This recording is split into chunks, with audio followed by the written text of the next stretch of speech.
I'm a retired crash out a little bit. I was just telling somebody about the time this guy had broke up with me via text, and I was like, "We not finna do that." And so, like, you need to meet up with me. And he's like, "All right, cool. We can talk on Sunday." And so Sunday came around, and he wasn't answering the phone for me. So since he wasn't answering the phone for me, what I did, I pulled up. Yo, party people, it's Ashley of SingleWomanChronicles.com, where being single is a beautiful choice rather than a miserable circumstance. And today is all about closure, closure, closure. But before we get into closure, how y'all doing? Y'all having a good January? January has been a very ghetto month. 2025 did not come in as if she had any grace or demure. It's no demure in 2025. Let's take a moment of silence for TikTok.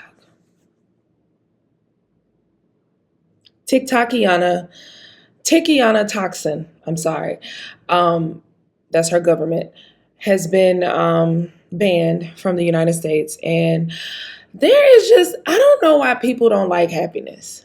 They don't like to see other people happy. I've seen so many people be angry at people for being angry about TikTok being banned. Like, I've literally seen people insult so many just because they feel like the TikTok ain't that serious. So this is the voice that I hear when they're saying it. I'm reading the comments. TikTok ain't that serious. So why are you guys so sad? You guys need to get a life. Blah, blah, blah, blah. And it's just like, if you are not a TikToker, like, get out the conversation. Like, it's okay to not understand something. Like, you don't even have to join the conversation. But, like, why you gotta add to it with, "Oh, I'm glad it's gone because y'all tripping. Have you ever been on it?" That's like me making fun of people who, like, when Vine left.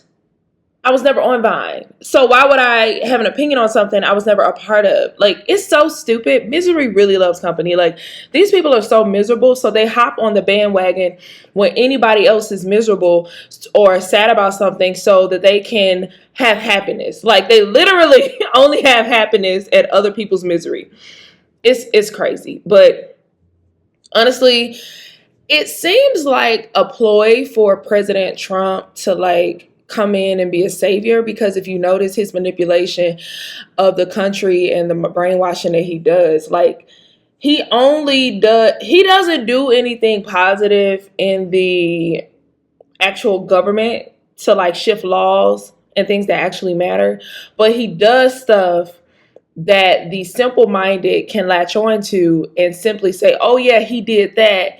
That's why I'm voting for him," or "That's why I support him." Like the stimulus check. "Oh, he did the stimulus check. That's why I support him." So if he brings TikTok back, it's like, "Oh, he brought back TikTok, so I can support him." But at the same time, he's doing mass deportations. He's widening the wealth to poverty gap. Like, he's all over women's rights and taking us 16 steps back. So it's like, let's focus on the bigger picture, but only the wise understand that. But that's neither here nor there. I am going to miss TikTok.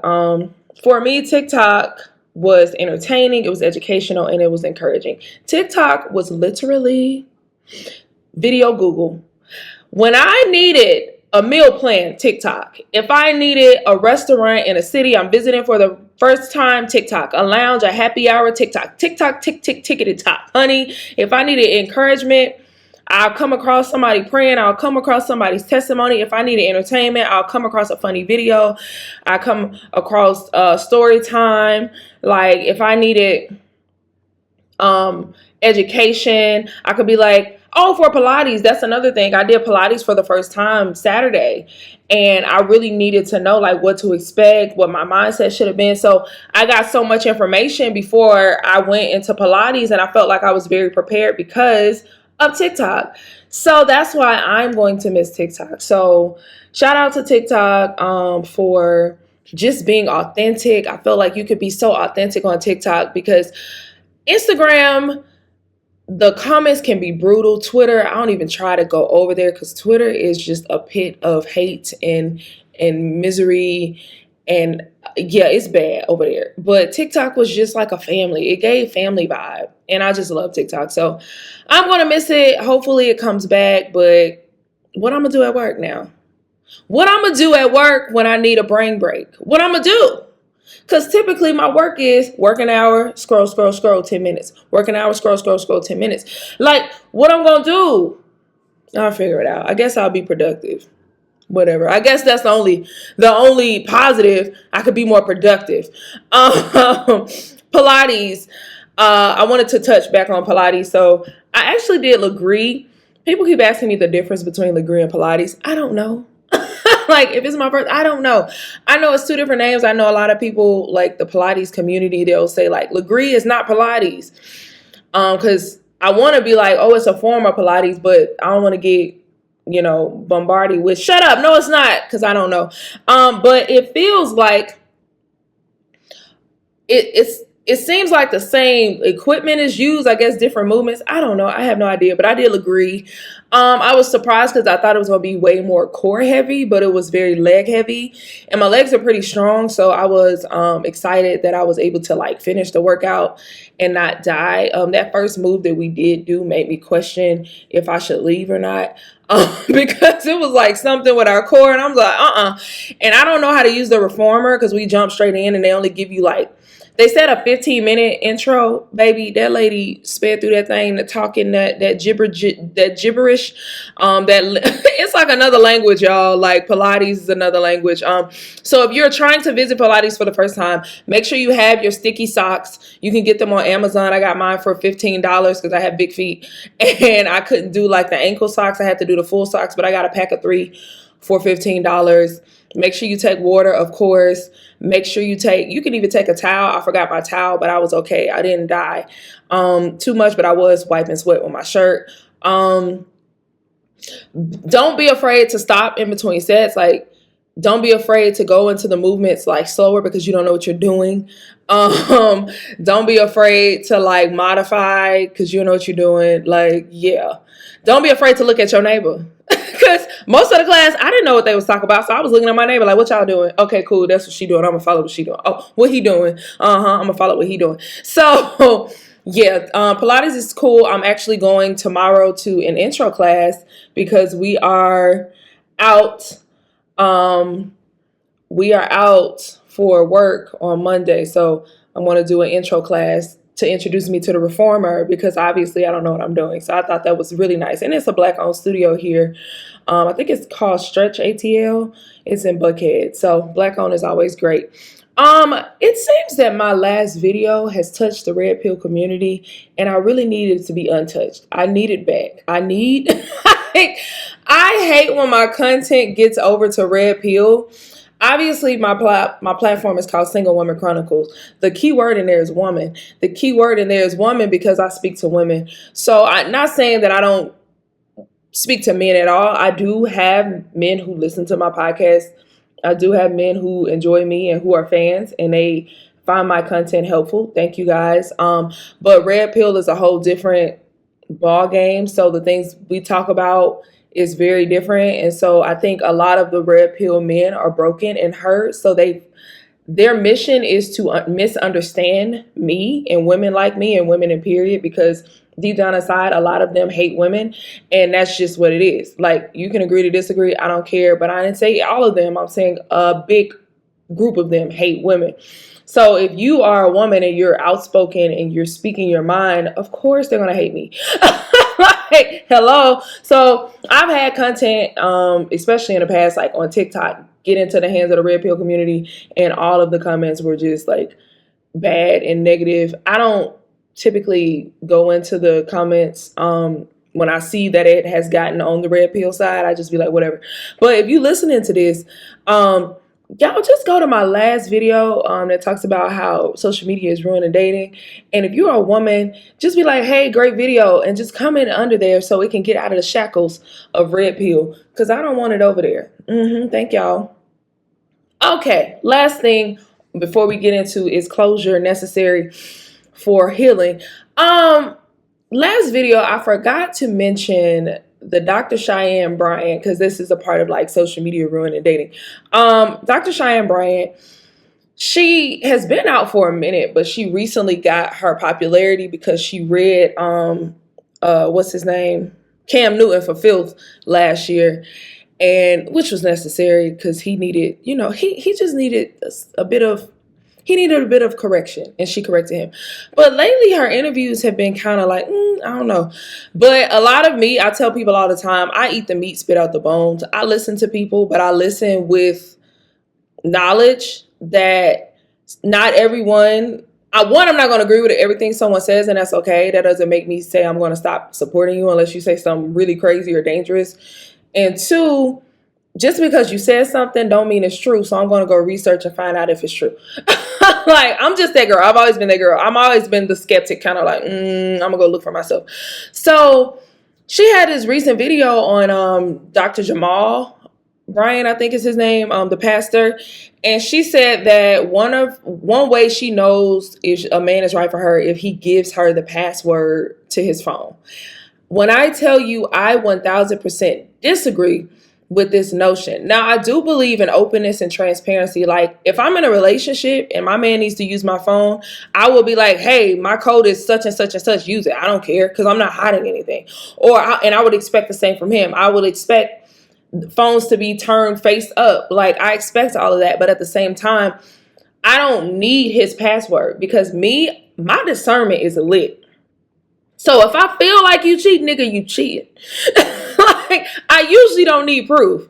And it sounds crazy, but it's like, if I feel that I need your password, that means that something's going on and I need to confront you. A lot of people use this whole mistrust and leading with I need your password, because there are deep insecurities inside of them because of past brokenness, and they're bringing it into new situations, which is very unfair to that new person. And then even when they got the password, when they find the stuff they looking for, they don't go nowhere anyway. So that be my thing about people like that. It's like, y'all be having a password to these phones, y'all randomly go through them for no reason, ruining your own day because you're going to read into whatever because you're looking for something. So when you're looking for something, you want to find something. So when you don't find something, you go and you dive deeper and you take the smallest of things and blow it out of proportion just to not leave. Like, what is the reason? So my thing about that is, if you don't trust, you shouldn't be with.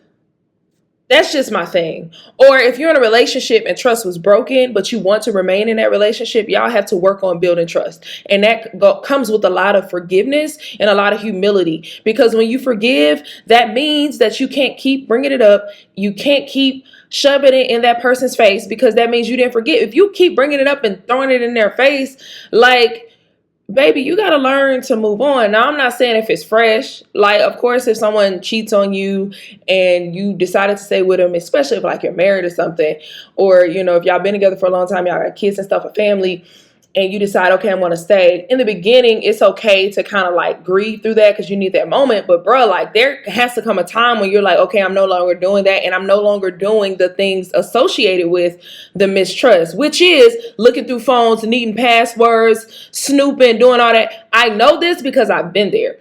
I'm not a girl. I've never been a girl who looks through a guy's phone. If I have to look through your phone, I don't need to be with you. That's just my mindset. Because if I have to look through your phone, I'm going to ask you flat out, are you cheating on me? Look me in my eyes and tell me you're not. Like, okay, if you tell me this, I'm going to find out. I'm just letting you know I'm going to find out. My discernment is vicious. And God don't play about me. I told you, he play about me. He don't play about me. I'm going to find out. Okay? Which is going to lead me into the topic today. But yeah, like, if I have to do all that, I don't need to be with you. And if you're in a relationship and you're constantly doing that, you don't need to be with that person, because the trust is just too broken, and it's just not a happy and peaceful relationship. That is just my opinion. I do not agree with her. Don't be going on these dates asking these men for their passcode on the third date. Is you crazy? Is you cool? Is you cool? Like, come on. That's just my opinion. Y'all ain't got to listen to it. I just don't agree. So today's topic is closure necessary for healing? And my answer's always been no. But I wanted to talk about it because even in my book that I had wrote, my first book, when is this book released? In 2017. My chapter 4 is called The Closure Trap. Okay, I'm looking in the book right now. My chapter 4 is called The Closure Trap, because closure is a trap, baby. Closure is a trap, honey. Yes, the closure trap. I'm showing it to y'all. The closure trap. Because closure is a sense of resolution or conclusion at the end of an artistic work. That is like the definition of it. But baby, why you need to close a door that's already been closed? So the reason I even thought about this topic was last night I just so happened to find out some tea about an ex of mine, and basically something was happening while we were together that I was unaware of, and I just found out. And so when the person told me, basically they found him on a dating app while we were still dating and while we were still exclusive. And I asked her, like, why didn't you tell me at the time? And she was like, because you said you was going to break up with him, so I didn't think it was a big deal. Now, in my mind, I'm not mad at her for not telling me. But in my mind, I'm like, I still would have told me. Like, I'm finna sure enough tell you. I'm like, oh, you finna break up with him? Good, cause I had seen him on his dating app that week. And y'all sit together, right? Oh, okay, that's crazy, because he was on this here dating app. But I was upset because it's like, dang, that would have helped me break up with him sooner, because he hadn't done anything like crazy. I just felt like we were not compatible due to like time restrictions.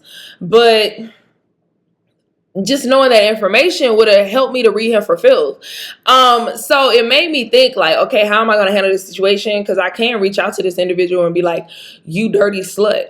You were on a dating app while we together, but you kept saying you didn't have time for me, but you had time to post these cringe pictures and make a dating app. That's crazy. But I slept on it. I don't like moving off emotion, so I'll usually sleep on it or wait till the next day. That is very, very mature of me. You know, that is growth, because I'm a retired crash out a little bit.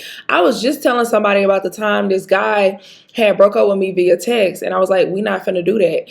And so like, you need to meet up with me. And he's like, all right, cool, we can talk on Sunday. And so Sunday came around and he wasn't answering the phone for me. So since he wasn't answering the phone for me, what I did, I pulled up. Yes, I did. And I banged on his door, and I heard him, because he was in a 2-story house and his window was up, and I heard his brother like, somebody downstairs for you. And I guess he was asleep, but I don't care, because you need to wake up to these truths today. And so he had came downstairs and he opened up the door because I needed my closure. Y'all see how crazy I sound? That's how crazy y'all sound when y'all be like, I need closure. That is a true story, actually.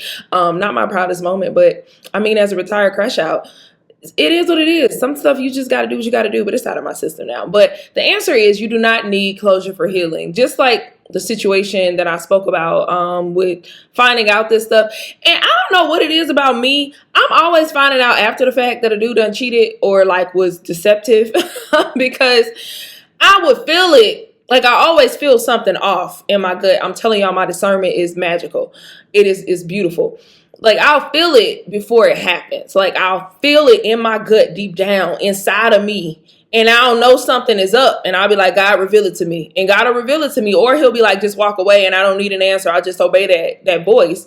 And then it'll later on come out that I was right. I'm not crazy. So, I said that to say, I never needed the closure to actually move on from the person, because I'm healed without it. I'm sorry, y'all. Somebody texted me, and I'm finna go, and we about to go see the new Issa Rae movie. I'm so excited with Keke Palmer in them. So yeah, like I was saying, I didn't get as angry with this situation because I didn't like. I was already healed, you know? So I can think, I'll go back to my ex from 2017. So I felt he cheated. I knew in my bones. I knew in my fibers of I knew in my toenails. I knew in my toenails that man cheated on me. But I didn't have no proof. But I still left because I knew he just wasn't it. Like, I just didn't have peace. And not having peace is enough to walk away from a situation. I want y'all to know that. Like, you have permission to walk away. You can break up with somebody because deep down inside, you just know y'all not supposed to be together. You don't necessarily need a reason, right? You know that, right? Like, if you're in a relationship. I'm not talking about marriage, because that's a whole different ballgame. I'm saying, like, if you're in a relationship and you just feel like something is off, and like, we've talked about it, we've tried our best, and we just can't, like, you can walk away. And so with this situation, it was very toxic though. So I ended up leaving the situation. I took time, I healed. I had to really pray up out of that thing. And then a year later, somebody reached out to me who was dating him at the time, and it confirmed that he was cheating on me.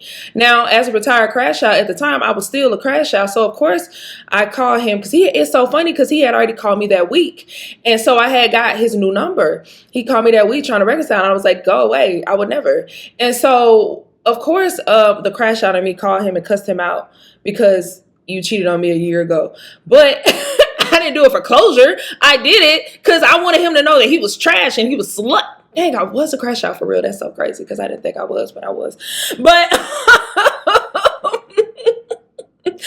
so, but I was already over him. I just wanted to call him a slut. And then the information he told me about the girl, like the girl told me the information about him, and he had treated her so bad, and I felt so bad for her. So I felt like I needed to cuss him out on her behalf. But anyway, I was already healed from that situation without closure, but a year later, she still wasn't healed from him because she wasn't doing the necessary steps. You don't need, see, a lot of us want closure because we want a few things. We either want one, the potential of reconciliation. You're saying, oh, I want closure, but you get dressed, you look all cute because you're like, oh, I want him or her to see what they're losing out on. But deep down inside, you really just want them to be like, I'm sorry for everything that I did, and I want you to come back to me. Baby, baby, please, baby, baby, please. You know, they're not begging no more R&B songs, but they need to bring back begging. They need to bring back videos in the desert sands of times. Baby, I'm begging, baby, I'm begging, begging, baby. Yes, but that was just a side note. I do think they need to bring back begging in 2025. The second thing you want is you want that person to feel like they are missing out on you. It's kind of like that validation. Like, you don't necessarily want them back, but you want to be validated. And then a third thing you may want is you want them to pay for hurting you. So you want to say something to them in the closure conversation that makes them regret doing whatever they did, and you want them to hurt like you hurt. And I'm going to tell you, baby girl or baby boy, like, that's not always guaranteed. That's not always guaranteed. So you have to learn to, one, release them and let them go, because when you walk away from a situation, you walk away from for a reason. Two, find validation within yourself and know for a fact that it don't matter if they didn't see the value in you. As long as you see the value in you, that's all that matters. Because if you don't want them anyway, why you need them to see your value? You don't. You just need the person who is for you to see your value. And then number three, many times their remorse ain't coming no time soon. It may never come. And I'm sad to say it may never come. They may never feel remorse for hurting you. And that's okay. That just makes them a horrible human. That just means that they're still going to reap what they sow, because what goes around still come around. At the end of the day still got to end. You see what I'm saying? So, baby boy, baby girl, you don't need closure. All you need is to take time and heal within yourself. And you do that by confronting the pain, by going to therapy if necessary, by praying up, by reading my book, How to X Your Ex, because I give y'all a whole bunch of ways to go ahead and heal on up, because you don't need it. Okay? Like, you gotta take time to really dig up that stuff, and you don't need closure to do it. So no, that is the answer to the question. All right. So if y'all got any questions about this, just hit me up underneath. Read the book, go ahead. I'm a post it underneath on it's on Amazon or whatever. I do have an upgraded version, but I could not find my upgraded book. I don't know why. It's in here somewhere, chat. But like, comment, and share. Until next time, bye.